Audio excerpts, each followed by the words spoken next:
Les emplois publics sont-ils équitablement répartis en France? On en parle avec notre invité, Claire Manderbécourt, bonjour. Bonjour. Vous êtes économiste à France Stratégie et avec votre consoeur Flore Deschard, vous avez co-signé la note intitulée « La répartition territoriale des emplois publics » qui pose un diagnostic sur cette question.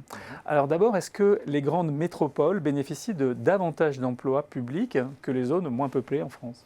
Alors aujourd'hui, il y a plus d'emplois publics dans les grandes métropoles. Si on se concentre sur les agglomérations de plus de 500 000 habitants, donc c'est Paris, Lyon, Marseille, Lille, Toulouse par exemple, on a à peu près 10 emplois publics pour 100 habitants, alors que dans les zones rurales, on est plutôt aux alentours de 7. Et dans les villes moyennes, on est en gros vers 8 emplois publics pour 100 habitants. Alors comment on explique que les grandes métropoles ont plus d'emplois publics ? Ce qu'on note dans notre travail à France Stratégie, c'est que ça s'explique avant tout par la localisation d'emplois non locaux, c'est-à-dire des emplois de recherche et développement, des ministères, des services techniques, des centres universitaires, donc des services qui ne sont pas destinés uniquement aux résidents aux alentours de la zone, mais qui produisent des services pour l'ensemble du pays. Et donc, c'est avant tout la concentration de ce type d'emploi-là dans les grandes métropoles qui explique qu'elles soient fortement dotées. C'est vrai que dans les zones rurales ou dans les villes moyennes, à moins d'avoir une base militaire, ce qui arrive de temps en temps, hein, comme à Sarrebourg ou à Verdun, ou à moins d'avoir une préfecture comme à Guéret ou à Laon, finalement, il y a très peu de ces emplois qui ne sont pas à destination du public local, quoi. Il y a de ces emplois non locaux. Et alors, sur ces emplois à destination du public local, oui, de proximité, est-ce qu'en moyenne, dans les zones rurales, on peut dire qu'elles sont sous-dotées par rapport aux zones urbaines, ou est-ce que corriger de ces effets en quelque sorte de siège, finalement, c'est la même chose? Alors, si on se concentre sur les emplois locaux, donc ça va être des hôpitaux, des écoles, des commissariats par exemple, c'est vrai qu'on voit beaucoup moins d'hétérogénéité entre territoires. Là où on pouvait avoir de gros écarts sur les emplois non locaux, on observe finalement qu'entre les zones les moins dotées et les plus dotées, on n'a qu'un écart de 1 à 2 sur les emplois locaux, alors que c'était un écart de 1 à 35 pour les emplois non locaux. Il y a toujours un écart, mais qui est moindre. Voilà, c'est un écart qui est moindre.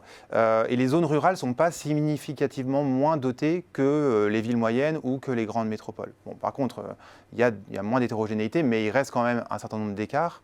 Et ce qu'on note dans le travail de France Stratégie, c'est que finalement, pour les emplois de l'État, c'est plutôt les zones qui sont en déclin démographique qui sont favorisées en termes d'emplois publics, donc, notamment la diagonale nord-est-sud-ouest, la diagonale du vide. Il y a relativement plus d'emplois publics que dans le reste du pays. Par contre, pour l'emploi des collectivités territoriales, le constat est tout à fait différent. On a plutôt plus d'emplois publics là où il y a plus de dynamisme économique, plus de ressources financières. Et donc, les écarts s'expliquent avant tout de cette façon-là. Donc en moyenne, on ne peut pas observer des différences aussi importantes, mais en regardant plus finement, est-ce que vous avez noté régionalement des zones où il y a des situations particulières, des régions qui sont particulièrement défavorisées ou particulièrement favorisées ? C'est vrai qu'il y a un certain nombre de zones d'emploi, de territoires au sein du pays qui ont relativement peu d'emplois publics par habitant, aux alentours de 6, 6,5, donc quand la moyenne nationale est plutôt aux alentours de 9.